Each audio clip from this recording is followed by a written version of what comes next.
What's up, everybody? Welcome back to the house. My name is the-tek, and as you can tell by my the fact that I haven't changed out of my clothes since yesterday, I woke up in a pretty bad state. I had a pretty bad migraine when I went to bed last night, and I woke up and I still have that going on. So I didn't even want to go to the gym. In fact, it still hurts. This light is not helping. Yeah, I don't know if this is going to go out first as the first video of next week or the second one, but I also recorded another episode of Bob Larson. I might be following along the same routes because, one, it's easy. Two, I don't really have to do a whole lot of research and figuring out, what game to play and whatnot. And three, because I want a first-class ticket to hell, so I don't have to ride coach with all the other plebs. And four, because I've been getting hate comments about the Bob Larson video and pretty much any video involving Christianity, so you guys are clearly interested in seeing me talk about that, so let's keep talking about it. So today we're talking about The Beat by Alan Parr. And I was scrolling, and he's a minister that's all about, helping people preserve their faith and all that. Not faith, and all that stuff. So he has some interesting stuff. One of them that popped up, I forgot where it was. Deliverance Ministries Expose, which honestly, I can kind of agree with him on that. So Bob Larson, that would be a deliverance ministry. These powerful mega church pastors fell from grace. I'm surprised he would be going there. Cursing while having sex, which is weird. And he has a bunch of different topics like that. And apparently he has several videos on sex. In fact, right here, there's 4 in a row about just sex itself. And also progressive Christians going to hell, which I might want to take a look at that later. He talks a lot about being gay, sex, and stuff like that. Seems like he's got a obsession with it. So we're going to be taking a look at this one. 7 lies about sex. Sex? Exactly. So before we get into this video, let me tell you a lie that I believed about sex for the longest of times. A woman's first time having sex does not actually have to hurt. There are probably several women screaming at me right now like, duh. But anyway, let's see what 7 lies Christians need to stop believing about sex, because I guarantee it's not going to be as informative as we want it to be. However, one last thing. If you like what I do, subscribe for more content like this and also become a channel member and help support the channel that way. It just allows me to have the freedom to take some time away from my busy work schedule to actually try to produce more of these videos, which I want to start doing. And I also want to do member-only content and stuff like that. And I will perform a satanic ritual in your honor. There you go. Okay. Now that that's out of the way, let's get to sex. Sex myths. I don't know why I decided to pause it. In this video, I'm going to give you what I believe are the top 7 myths or misconceptions that many Christians have about this topic of sex. Do not make this a drinking game where you try to take a shot every time one of us says sex.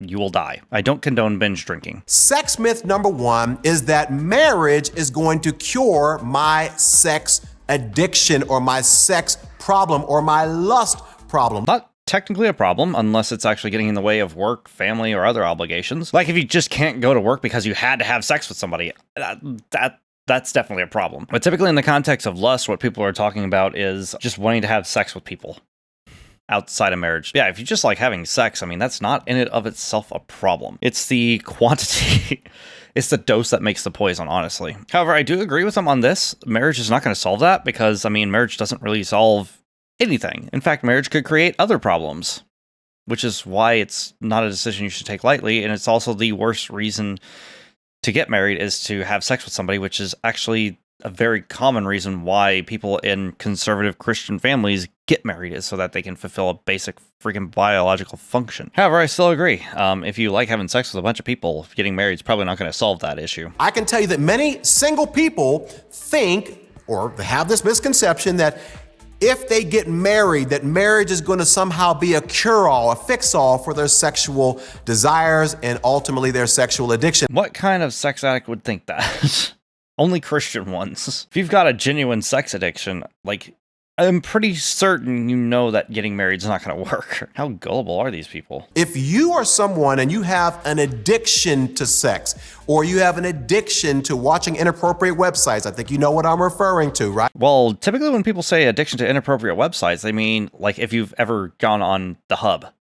Just so yeah, that's not an addiction. That's a great Friday night. Yeah, both men and women go to these sites, so it's not really an addiction. Again, it's the dose that makes the poison. If you're constantly on the hub, then yeah, you do have a problem. But if you only view it every once in a while, that's not really a big issue. It is a big issue to Christians who are afraid of sex entirely and are also afraid of the subject of sexuality, which is probably why he talks about it so much, because there's been a lot of shame associated with sex and sexuality because of religion. And that's the only reason, is because God hates this. If God wanted us to wait until marriage to have sex, then he would have put in a safeguard in order to prevent us from being able to do that. He also wouldn't have your biological fucking clock go absolutely haywire when you enter puberty. Your urge to have sex is at its peak when you're in puberty.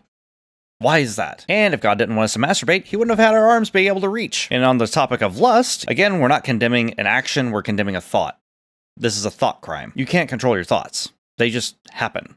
However, you can control your actions. So I feel like if you cheat on somebody, that's actually when it's actually wrong. You can have thoughts about other people. That is fine. It's when your thoughts become reality and your partner doesn't consent to it. That's the actual issue. The root of that is that you have a desire for both frequency and variety, right? Which is the reason why adult entertainment is so prevalent, because it always introduces something new, something novel, something that you haven't seen before. But here's the problem. Marriage was designed to only meet one of those two needs. It was designed to meet your need and your desire for frequency. Wrong. So marriage was actually not designed with the woman in mind. It was actually designed with the male, and the male could have multiple wives. You could also have sex with your slaves because they are your property. This would be your property rights.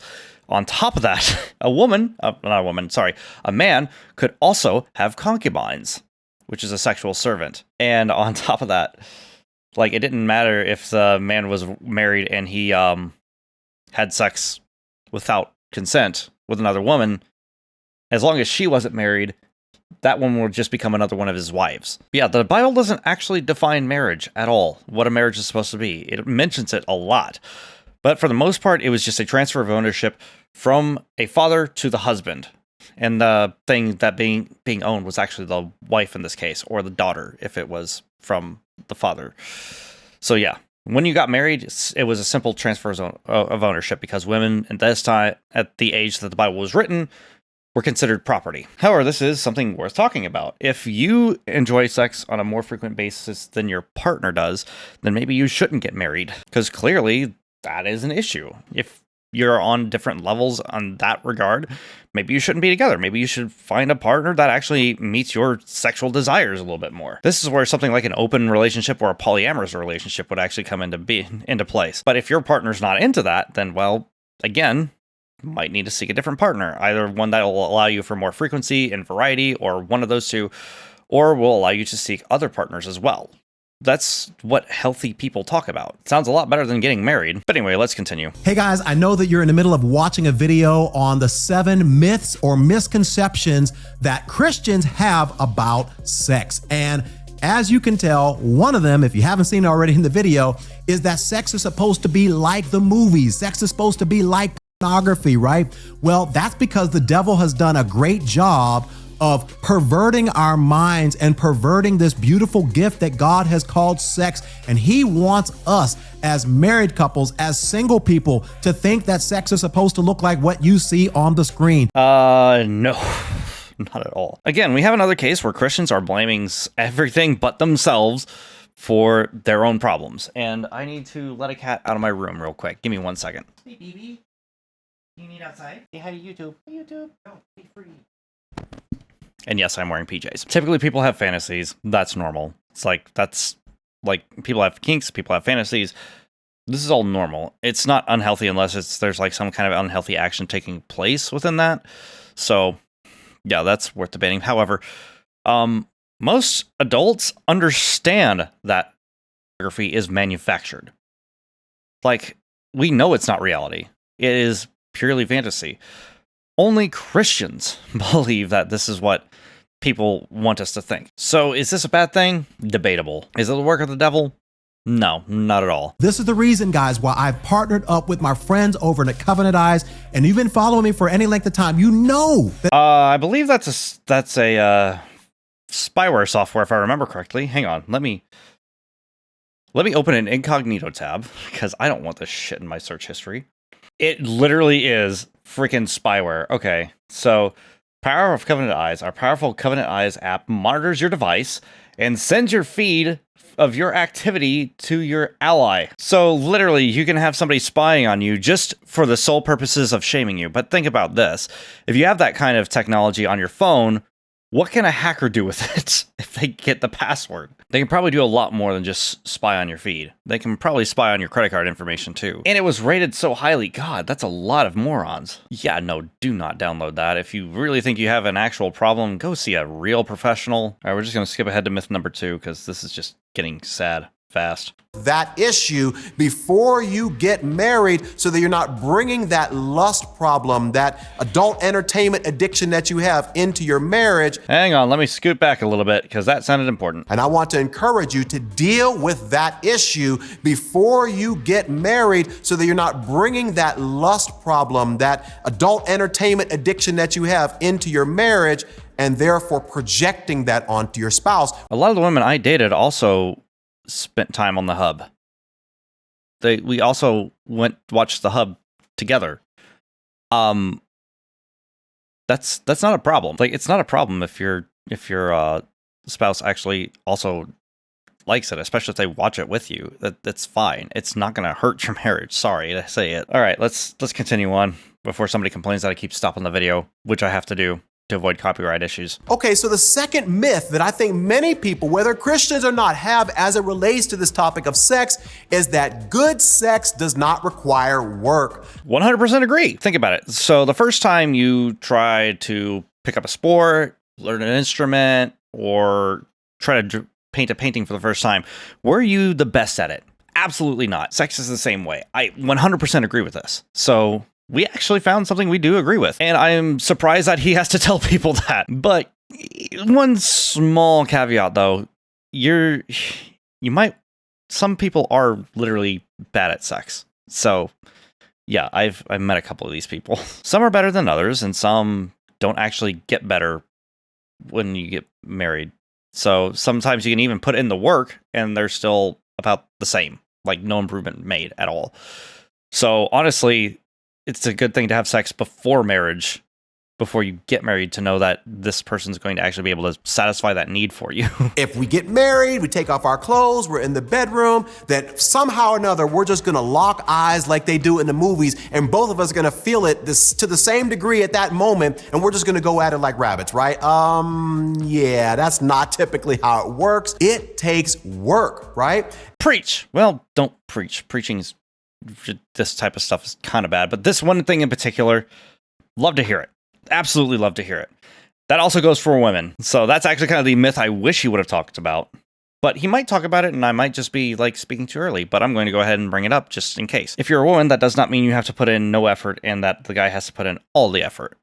So you both equally have to put in effort, because there are some things that guys don't like. There are certain things that this person doesn't like. There are certain things that they do like. Same thing with women and men. Just both, you know?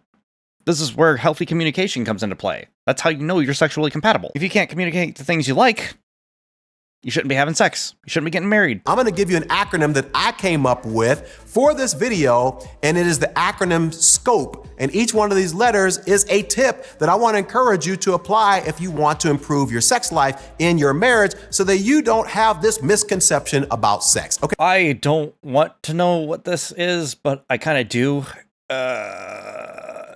Well, this tip isn't actually this myth isn't actually that bad. We kind of agree to a degree, but I have a feeling this is going to be bad. Okay, the S stands for scheduling. Now, I know some of you already are turned off. You're like, hey, Brother Alan, that is not romantic. Why would you have to schedule it? I kind of disagree on that, because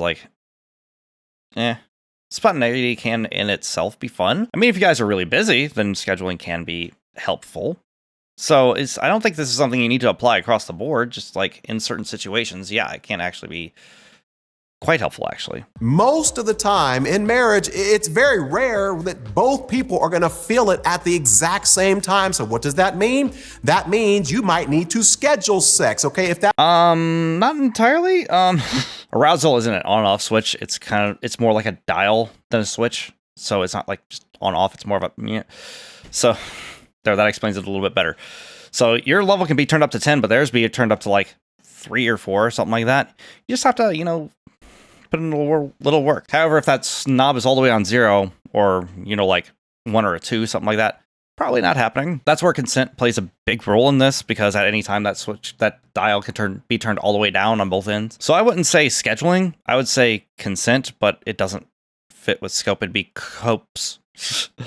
Anyway, moving on. And now let me borrow from one of my friends and fellow YouTuber Eric Wooten, who also says that scheduled sex is better than no sex, right? Well, masturbation is better than no sex too. So I mean, but then again, you guys are Christian. You can't do that. That's a no-no. All right, the C stands for communication, right? Actually, definitely agree to this. I don't even have to hear the rest of what he's saying. You do need to communicate. Honestly, you can just get rid of the S entirely and just have cope. Like going back to that thing I said about arousal, like you're up to 10, but your partner's at like maybe a 3 or 4. Maybe communicate to your partners. If you just communicate to each other, maybe you can turn that dial up, or maybe you can turn your dial down. Calm down. Put the brakes up a little bit, just a little bit. And of course, there's always ways to fulfill that desire that don't necessarily include having sex. You know, there's other ways that you and your partner could, share that moment together without intercourse. And like I said, masturbation's better than no sex. This video is gonna get fucking flagged. Your spouse is not a mind reader. I know you probably want them to just know exactly what buttons to push and what to do. No, if you want to have good sex, if you want to work at it,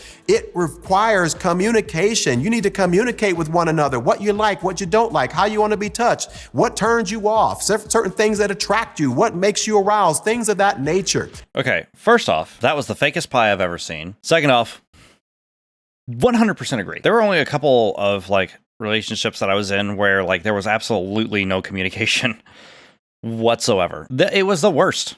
It was the worst. Yeah, if you have something you want to try, why wouldn't you talk to your partner? Just curiosity. Why? You shouldn't be embarrassed to talk about this stuff. If you are, you might need therapy. And so the third letter is the letter O, and that stands for openness and transparency.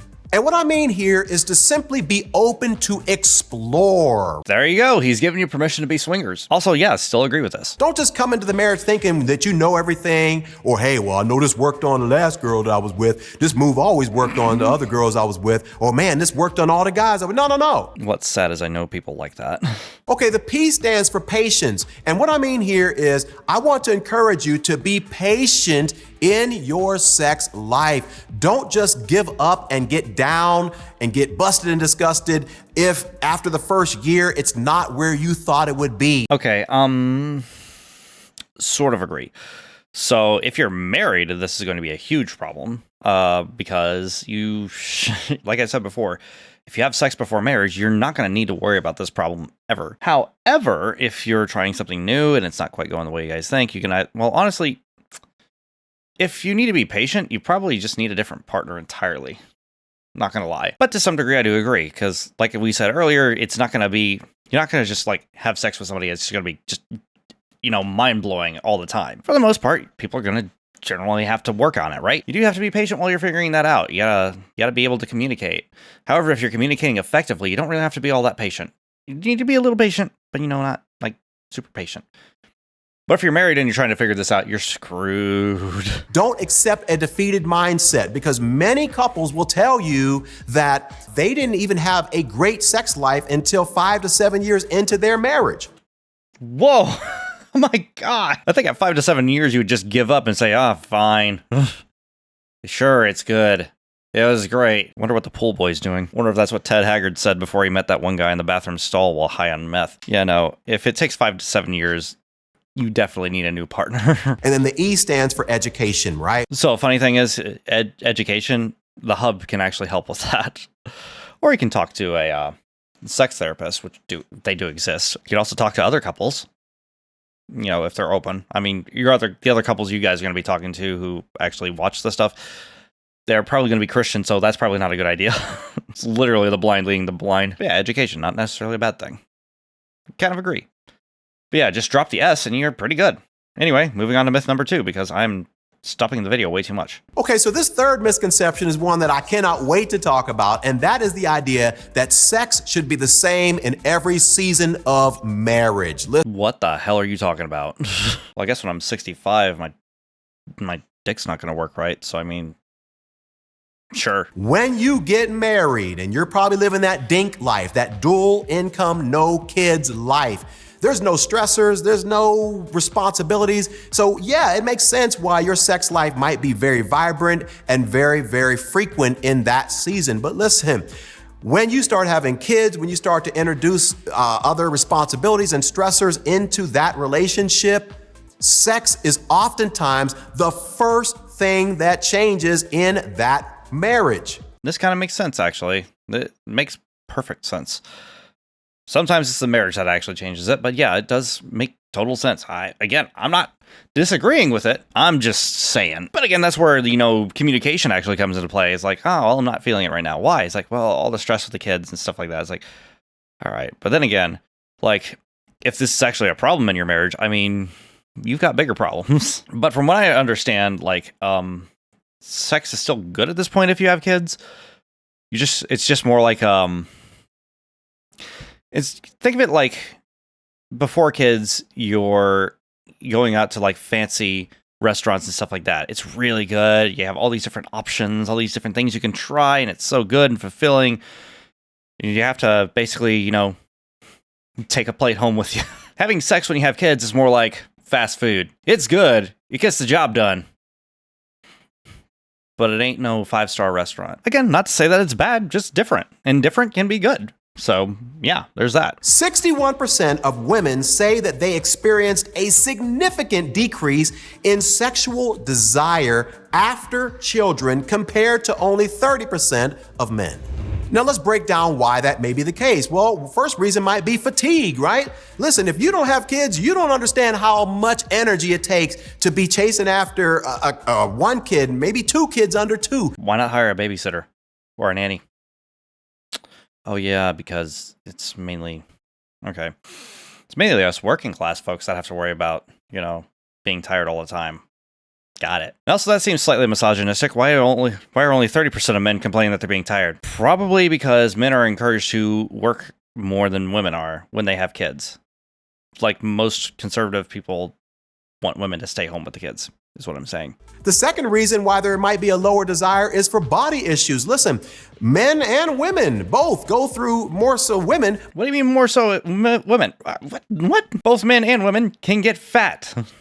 And children can make that happen for both men and women. God, this one's just sexist. The third reason is that it can sometimes be tougher to create those romantic moments. When you have a toddler or an infant and they're slobbering all over you, right? And you got throw up on your shoulder, and that's not the easiest environment to create a romantic. You don't feel romantic in that moment. Like I said, fast food. You don't need to go to a 5-star restaurant to be full. Okay, so misconception number 4 as it relates to sex is that if we are not having sex on a regular basis, whatever that means, it means that there's something wrong with me, or there must be something wrong with my spouse, or there must be something wrong with our marriage. That is not a myth. So typically when you're having sex with somebody, it should be very common for you guys to feel comfortable and relaxed around each other. Like if you're very tense around each other, then you're not going to be able to get in the mood properly. It's not going to be nearly as enjoyable. So you'll actually start wanting it more. This is actually a phenomenon we actually see in psychology, is that one of the ways we try to look for depression in couples is by actually looking at like sexual activities. It's like, are you still sexually active? Is the sex about the same, or has it gotten worse? Have you started having sex less? These questions can actually help diagnose marital issues. It can also help diagnose personal issues, such as depression, anxiety, and these different things. When was the last time you wanted to have sex when you were depressed? Yeah, no, that one, not a myth, my guy. Not a myth. Now, this may be true, but it doesn't necessarily have to be. I don't like where this is going. I really don't like where this is going. Please, I've actually agreed with you on a couple of these. Please. Just. This is the misconception that all other couples in the world have got to be having more sex and better sex than we are. And so if we're not having as much sex as we think other couples are, or if our sex is not as vibrant or as passionate as we think other couples are, then man, there must be something wrong with us. He did not redeem it. Fantastic. Why would you compare your relationship to somebody else's? So if you are having less sex than you normally have with your partner, that is an issue, because that could mean that something's going on here that needs to be addressed. However, if you are having less sex than somebody else, that doesn't really mean anything. They might have a higher sex drive than you. So, bad. You said a couple of good things in here, oddly enough, which is weird, but I didn't actually expect to have good advice coming from a Christian minister about sex, but yeah, that's so far pretty good. But this one, no, that's awful. It could very well be that one of you or both of you has an addiction to some sort of adult entertainment or a website websites that you should not be looking at. No. I mean, you can have an addiction, but typically they, like I said earlier, most of the time when they qualify this as an addiction, they just mean, oh, you look at it ever. Like I said, I've watched The Hub with girlfriends before. That didn't end anything for us. So, yeah, it actually was fun to do that. Typically, if somebody's preferring The Hub to their partner, that says that they shouldn't be together. And typically, if your partner's not wanting to have sex with you as often, that could say that something's wrong with your partner themselves. That's more or less the reason. I love it when clients text me in the middle of recording. However, if one person in the relationship is wanting sex more often than their partner is wanting to have sex, why wouldn't you, like, what other option do you have? Like, seriously, it's better than scheduling sex and having to have sex when you don't want to. I mean, that goes without saying. But again, this advice went downhill really fast.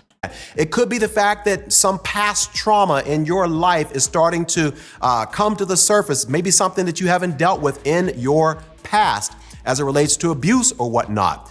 Typically that comes before you guys start having sex. If there's past trauma coming up now, that typically means you're in a similar situation. It could very well be that you have a low sex drive. What did I say earlier? I forgot. It could very well be that there is a loss of emotional connection, which is oftentimes very, very critical for a woman to feel like she wants to give herself to a man. It also works for men too. Don't be sexist. And also, women can have no emotions towards a man and just want sex. Both men and women can be aromantic. You can be both. You can be a man and be demisexual. You can be a woman and be aromantic. They're just variations, okay? And also, if somebody's losing that emotional connection, maybe it's time for a divorce or to break up, hopefully. But no, he's going to make this worse somehow. And finally, it could be the fact that your sex life has changed because there's something going on with your body, whether it's hygiene, whether it's you're not taking care of yourself. In other words, no, he's not going to address it. Also, this last one is definitely true sometimes. So before you accept a defeated mindset as it relates to the quality of sex in your marriage, in a recent survey, 660 married couples were questioned as it relates to how often they had sex in their marriage. The results are very interesting. While the results are interesting, there is one thing I do want to mention, and my client is blowing my phone up. All right, and that's going to be a whole novel on what to look for in protein bars. I forgot where it was. Yeah, I'm very curious as to why they only chose to interview married couples and not non-married couples. Curious as to why that is. 25% of the couples said that they have sex one time a week. That's a lot of masturbating. 16% of couples surveyed said they had sex 2 or 3 times a week. That's 16% of people that need to try harder. Only 5% of the couples surveyed said they had sex 4 or more times a week. So 5% of you are happily married. So let's just stop right there. If you're one of those people who think, oh man, there's supposed to be something wrong with us because we don't having sex 4 times a week. Well, guess what? 95% of the couples out there ain't having sex 4 times a week. Yeah, kind of a good point to make there. So yeah, it's however much sex you guys are having, that's what's normal for that couple. That's it. That's all that is. However, if one desires sex more often than the other, maybe that's something to talk about, or maybe you need to find a different partner. 17% of the couples surveyed said they had sex only once a month. That's grounds for divorce right there. 19% said they had sex once or twice a month. 10% of the couple said they hadn't had sex in the last year. Definitely grounds for divorce there. And finally, 7% said they had sex maybe once or twice in the last year. So that's, oh my God, that's a lot. Let me add all those percentages up because I was barely paying attention to that. So that's 53% of married couples that are having sex on a frequency that is less, that is at once per month or less. That does not sound like marriage is a good thing, but also is like ruling out other factors like childbirth, changes with bodies, all this stuff. It's like just taking like all the problems of marriage and just like throwing it into this massive pool. So it may not be an accurate marriage. Maybe there might be things that are going on in that marriage. It's also like assuming that it's purely monogamous. That so what if a couple is getting that sex somewhere else outside the marriage? Like there's a lot that I feel this study is like not really bringing to light, but there's definitely something to consider before getting married. Is like there's a 53% chance you're having sex less than once per month. You seem to be making a case for never getting married ever, so continue.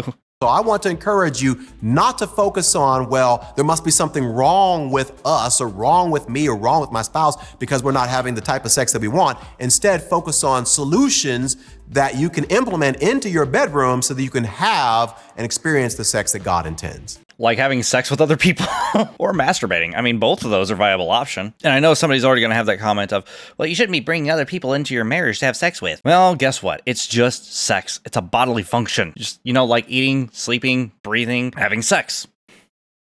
All of it. Bodily functions. It's only a problem if one of you decides to break that agreement. For instance, if you have sex with somebody else and your partner does not consent to you doing that, that is a problem. But if that's not happening and it's consensual and everyone's in, who cares? Have fun. Hail Satan. Now we're getting into some good ones, guys, because sex myth number 5 is that good sex should look like the movies. And okay, I agree with you, but also who actually thinks this? Teenagers think this. Please tell me this isn't marketed towards teenagers. Think you know which movies I'm referring to without me using the 4-letter word. Didn't I just go over this? You've repeated this. Shame on you. You're repeating content at this point. Okay, I was going to skip ahead, then I saw this little thumbnail here. Hang on, we got to jump to this portion right here. As I said in the first video of this series, the enemy has done a job. Satan. Lucifer. You can say it. It's fine. Also, let me scroll back a little bit. What exactly does the Bible teach about sex? You don't want to know. Don't make me make that video, okay? Video of this series, the enemy has done a job on taking what God has intended to be beautiful and has perverted it for his own demonic agenda. Listen. Beautiful for who? The man or the woman? Because if you read the early passages of the Bible, it's definitely for the man. Like the woman has no choice in the matter, and consent does not apply for the woman. What you don't realize, and I encourage you to watch the video that I did with my friend and brother Joshua Broom, who is an ex-adult entertainment star, and now he is a Christian minister. He breaks down everything that sucks for him. Like he quit a really great job, probably with health benefits and everything. Well, then again, now that he's a minister, he doesn't have to pay for that health coverage. Definitely a money move there. But also, he had sex outside of wedlock, so he's going to hell anyway, so like, who cares? Also, what are we talking about? The video that I did with my friend and brother Joshua Broom, who is an ex-adult entertainment star, and now he is a Christian minister. He breaks down everything that actually happens behind the scenes. What you don't realize is that these men and women are drugged up to be able to last for hours and hours at a time and to have these types of experiences that you think, oh, this must be normal. Not from what I understand it, no. Now granted, some sex workers probably do take drugs and stuff like that, but not all. Maybe he took that stuff, but not everyone. Some men on set might pop Viagra or Cialis or something like that. You never know. That doesn't mean that everyone does that. But these people are actors. Many of these scenes are shot over hours and hours, sometimes over several days, so that the cameras can get the right shot at the right time. This is not natural. Anyway, we've already been over this, so we're going to skip ahead. Okay, number 6 is going to be a short one, but that's the fact that some sex in marriage is just prohibited. Well, sex with other people is definitely prohibited, so I mean, yeah. That's bam, myth bust. Myth confirmed, actually. Also, I'm going to try to see how close to the actual thing I can get without, triggering the algorithm, as if I haven't already done that. Both men and women on this one. is your partner allowed to walk in the back door? If not, then that's prohibited. I know some Christians who basically believe that the only sexual position that you can have in your marriage is the missionary position, right? Well, that's what he's talking. I'm sorry, if that's the only thing your partner likes and they tell you that you can't do it, then yeah, you can't do it. God has created sex to be enjoyed in marriage. Then why do you have a strong urge to have sex outside of marriage? 3 rules as it relates to what is allowed and what is not allowed. Number 1, anything that involves other people should be eliminated from your bedroom. I think that goes without saying, right? Well, then myth confirmed. There you go. Number 2, does it involve, right? Like I said, me and my partners a couple of my partners at least, have enjoyed watching The Hub together. There's nothing wrong with this. We understand it's a fantasy. That's the whole idea. It's not going to make your sex worse. Unless your idea of sex is only doing missionary position, then it's not going to make your sex worse. I just saw something. Wait, loophole. It says they're only talking about going to The Hub and other sites like that. What if you just watch another couple in person? Is that okay? Just a thought. And then the third one is this consensual? You really shouldn't be asking that. Yeah, like if it's not consensual, it's not sex anymore. That doesn't just go for just being with you and your partner. If you're having sex with somebody else that your partner doesn't consent to you having sex with, then it's not consensual. That would be considered cheating. And obviously, if you're having sex with your partner and your partner doesn't consent to it, that's something else that I can't say. Maybe but yeah, this rule should definitely be intact. Make sure everything is consensual with everyone. And also note that you can withdraw consent at any time. Even if you're right in the middle of the deed, you can still say no. Is this something that you and your spouse have agreed that you want to explore, you want to try, you want to engage in? If you ain't breaking any of those 3 rules, guys, then you know what? Have a good time. Enjoy your marriage. Enjoy the gift that God has given you. Honestly, you can just have number 3 and be perfectly fine. But if you don't want to watch The Hub, I mean, there's always my loophole that I just suggested. Just watch other couples in person. Now, the reason why I bring this up is because the purity culture has done a job oftentimes, and many people who maybe you're virgins and you come into the marriage and you have this mentality that sex is dirty, something that you shouldn't do. There's certain things in the bedroom that, you just shouldn't do. You shouldn't be talking about purity culture because you're kind of part of it, my guy. That's the enemy taking sex and perverting it for his own agenda. You can say Satan. I don't know why you don't just say Satan. So here's what the enemy, or Satan, actually says. So the third tenet of the Satanic temple is that one's body is inviolable, subject to one's own will alone. Now, I know not every Satanist is a member of the Satanic temple. You don't necessarily need to be a member of the Satanic temple to be a Satanist. But for the most part, I'm using this kind of like as like a benchmark because they have the highest concentration of Satanists in the world right now. So therefore, they're kind of like a benchmark for what Satanism is nowadays. So a lot of people think that strictly has to do with like, being pro-choice and stuff like that. No, that's not what well, yes, it does include that. It's not the only thing about that. That also means you have a right to take into your body whatever you want, as long as it's not harming yourself or somebody else. That also includes things like getting tattoos and piercings. That also includes who you have sex with. So basically, yeah, you're allowed to explore your body in a sexual way with whoever you want. That's fine. That's what the enemy says. So literally, it's basically the same idea you have, only you don't have to be married, and you can watch The Hub. Oh, and you can have more than one partner. There's also that. My religion is better than yours. God is freeing you up in this video to enjoy and explore all that God has for your sex life. Sounds more like he's restricting certain things. Also, I just paused on this photo and I don't know about you guys, but I'm slightly turned on.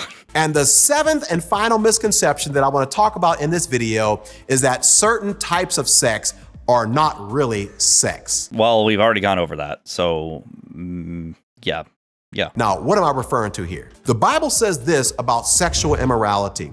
But among you, there must not be even a hint of sexual immorality or of any kind of impurity or of greed, because these are improper for God's holy people. Listen. Okay, we're getting the Bible involved. Okay, let me go debunk this real quick. All right, so a lot of times people will take snippets of the Bible. I'm just going to go to the entire chapter itself. Follow God's example, therefore, as dearly loved children, and walk in the ways of love, just as Christ loved us and gave himself up for us, as a fragrant offering and sacrifice to God. But among you there must be not even a hint of sexual immorality, or any kind of impurity or of greed, because these are improper for God's holy people. Why would greed be among that?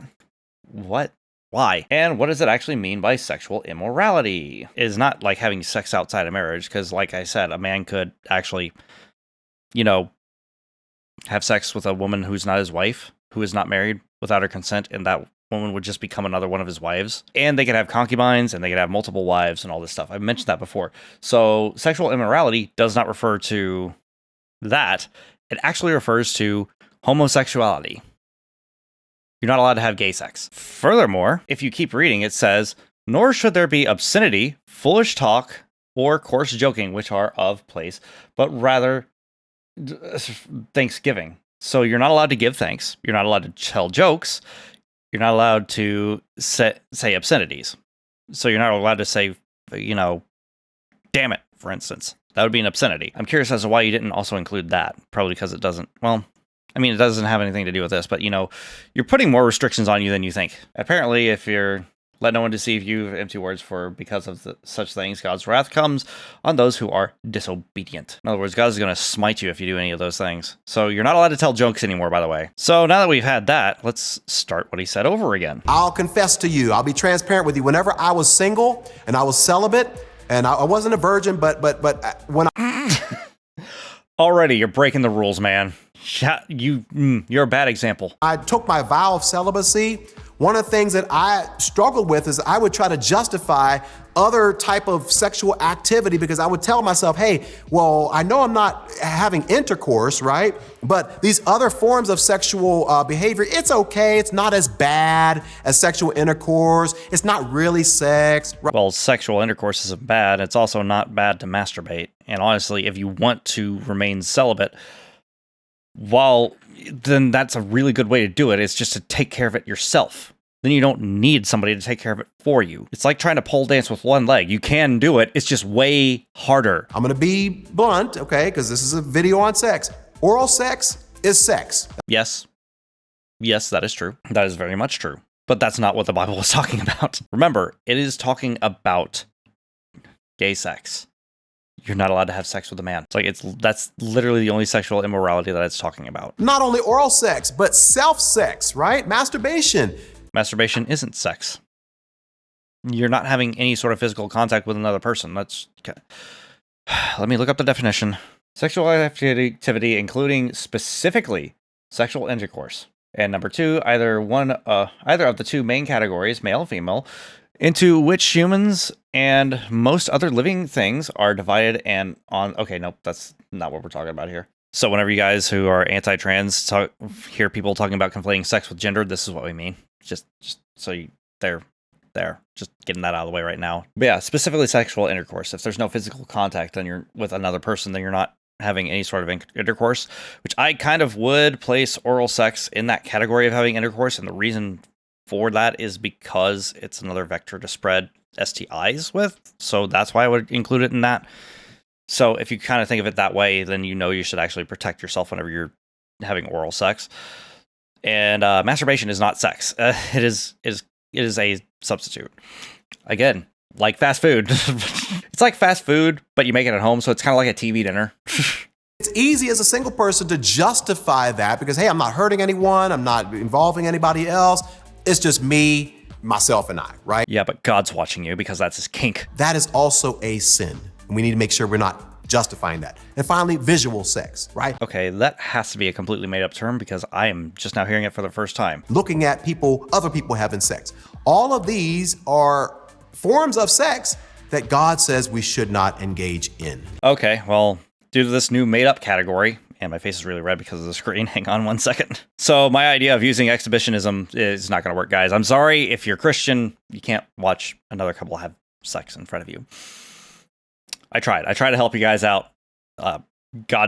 it's apparently not God's kink. I'm sorry. The Bible says, you have heard the commandment that says you must not commit adultery, but I say anyone who even looks at a woman with lust has already committed adultery with her in his heart. You should probably go on to finish the phrases that you're talking about because they actually do more harm than good when you think about it. In fact, I've looked this one up myself. So this part, yeah, is true. You have heard that it says you shall not commit adultery, which, by the way, tends to focus more on the woman than it does the man because, like I said before, just rewind it at this point. Every one of you has looked at a woman lustfully, has already committed adultery with her in his heart. If your right eye causes you to sin, pluck it out, throw it away. It is better to lose one of your members than that your whole body be thrown into hell. And if your if your right hand causes you to sin, cut it off and throw it away. It is better to lose one of your members than it is to have your whole body. Yeah, he just repeats it because the Bible's unoriginal like that. But yeah, think about that. The punishment, if you look at somebody and you have thoughts which you cannot control, you're supposed to remove your eyes as punishment. You're supposed to do this willingly. So just a message to all you Christians who want to use the Bible to back up the things that you can and can't do and the things you can do and do not say. Remember that the Bible also says that if you ever have a lustful thought, you're supposed to remove your eyes, and if you masturbate, you're supposed to cut your hands off. So who gets to enforce that one? Also, I keep pausing on these scenes and I'm slightly turned on. Well, that's it. I gotta pluck out my eyes. Give me a second. I found a screwdriver. Will that do? Here goes nothing. So my friends, I hope that this video helped you. It did not. It may have hurt some people inadvertently. But yeah, I guess this is another one of those guys that I'm going to keep in my back pocket, along with the people who like exercise them demons. So honestly, I was actually expecting this to be worse. Some of these things I actually agreed with. Other ones I'm like, not so much. And then there were ones that were super horrible, and he also used the Bible to back up certain things, which you should never do around me because I will read it in context. So yeah, you can either follow all these rules and live a very restrictive kind of married life, or you can choose to not be married and also not follow any of these rules. Instead, do what's right for you as an individual. Which one do you think is actually better? But anyway, that's going to wrap it up for today. Let me know what you guys thought in the comment section down below. And I swear, if any of you comment that I kept stopping the video every 20 seconds, just remember, YouTube has a thing where you can't include more than 10 seconds of a clip from another video without getting flagged for copyright. Regardless of whether or not it's not copyright. If you want to see the full video, just go look it up like I did. But aside from that, leave a comment in the comment section down below or over on our Discord server, which will be linked in the description. Give me more suggestions of stuff like this, or maybe other stuff that you want me to react to, because I've reacted to like analog horror. I also do video games from time to time. I was going to do that today, but my head hurts, and it hurts even more after watching this. And like I said before, if you want to help support the channel even further because you like what I do, you can become a member of my meme cult, rather, by hitting that subscribe button and turning on the notifications and all that stuff. And if you want to help support the channel even further than that, you can go ahead and pay your tithe as a cult member by becoming a channel member and get special perks, and I will perform a ritual in your guys' honor for channel members. But for now, thank you guys so much for watching, and if you enjoyed it, feel free to show me some love down below by hitting the like button, and don't forget to check out the annotations for more videos. Now we'll see you in the next video.